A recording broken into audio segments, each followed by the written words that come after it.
According to Cars.com, there are roughly 17,000 copies of the 2017 Subaru Outback on dealer lots across the United States. That's slightly more than 1 month's supply for the Outback, a high-riding crossover of a wagon that has lately attracted an average of 15,600 US sales per month. But with a modest facelift and underskin refresh due for the 2018 model year, there are already 6,000 Outbacks in stock at Subaru dealers.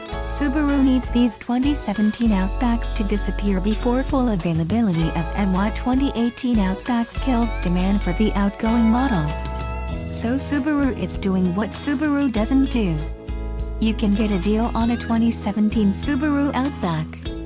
Granted, it's not the $23,500 discount witnessed last week on remaining editions of the 2017 Volvo XC90 T8 Excellence. It's not the $6,923 price cut on remaining in stock 2017 GMC Acadia SLTs or the $3,000 rebate on 2017 Lexus GX460S. This is Subaru, after all, where incentivization is as rare as a smart photo EV dealer. According to TrueCar, Subaru spent just $1,009 in incentives per vehicle in July 2017, 72% below the industry average, the lowest of any major automaker. That equals a modest 4% discount on the price of an average Subaru in an industry that discounted vehicles by 11% in July. For the 2017 Subaru Outback, however, Cars Direct says the typical absence of Subaru rebates remains intact, but their 2017 Outback adds enticements via interest-free financing for up to 63 months. Cars Direct says these offers on the 5th-generation Subaru Outback are the best they've ever been. The only problem? Outbacks don't stay on the shelf long when there are no deals to be had. Prospective Outback customers who want to snap up Subaru's current deal will not have many weeks before stock runs dry. The 2018 Subaru Outback, meanwhile, is all but visually identical to the 2017 model.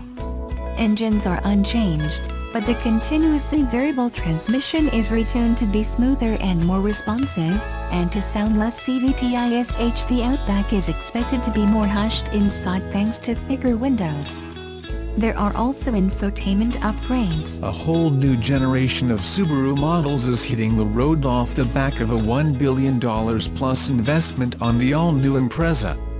The first of the company's SUVs to get an overhaul is the XV, the smallest of the range and the one with the shortest history with the Japanese maker. The pickup. Ali. This doesn't look that much different to the first XV. And I'm hating this bright orange color. Paul. It is massively different under the skin, even if the styling is much the same. About the only thing that's survived from the original XV is the engine, which has only had a mild tweak. And I don't think you should dismiss a car because of the color. ALI. So it's all-wheel drive, not like other compact SUVs you can get with front-wheel drive. Is that necessary, given most roads these days are sealed? I don't see too many giant potholes to tackle on a school run. Paul. All-wheel drive is Subaru's signature and helped save the company in the 1990s because it gave it something special. It's not about rock hopping, but having some extra security if you're driving on dirt roads for the school run. They say it makes the car safer, though it increases the price and is a little thirstier. ALI. So it starts from about $32,827 on the road?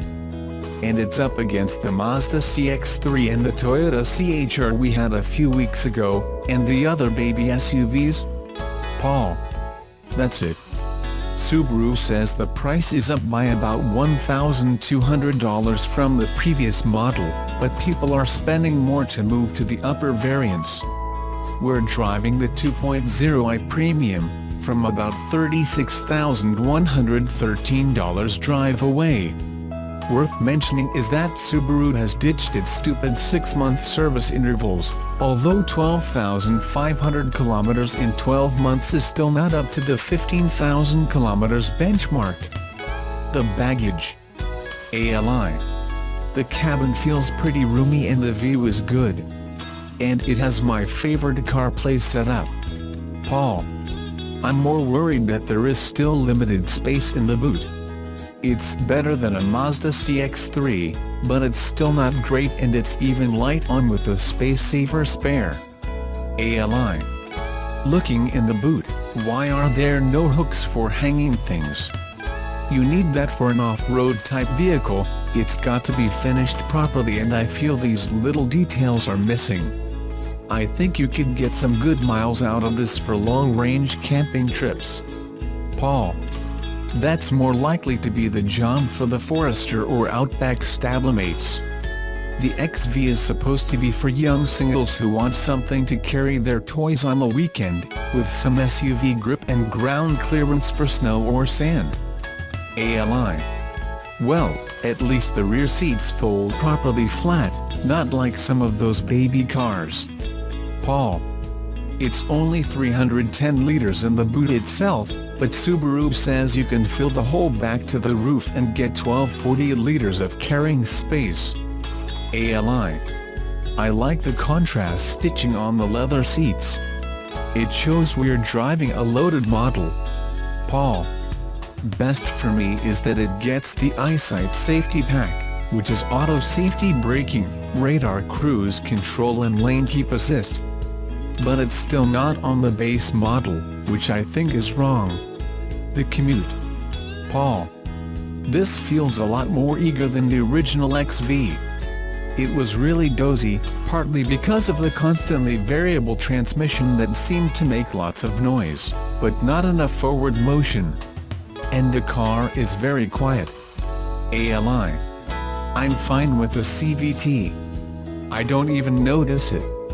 And, quite frankly, it doesn't matter to me because most people buy something that is good for fuel and I'm sure this helps. Paul. But don't you prefer the dual-clutch type of gearboxes that come in VW Group cars? ALI. As long as the result is the same as the European cars, then it's a winner for me.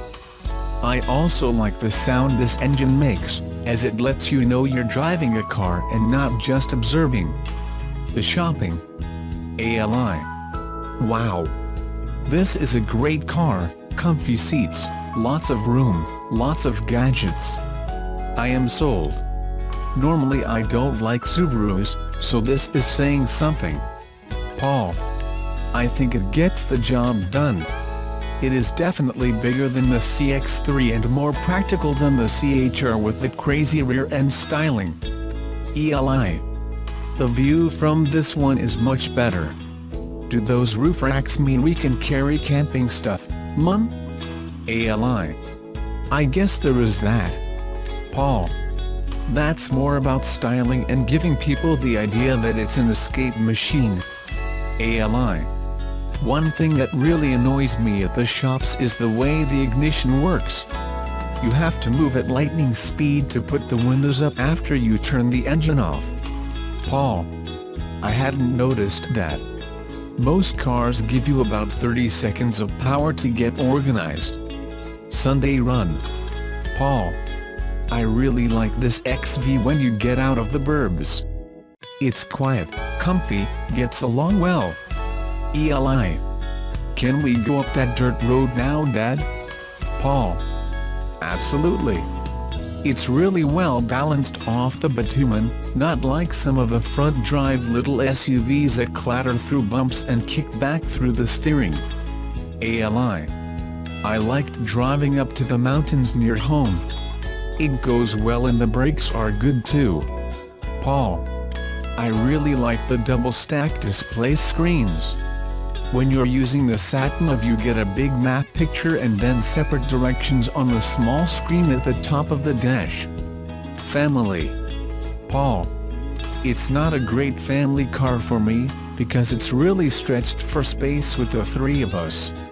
It's good when we're just driving around, but I don't know about a weekend away. ALI. Yes, I know I pack a lot of stuff, but it's still better than the CX-3. Paul.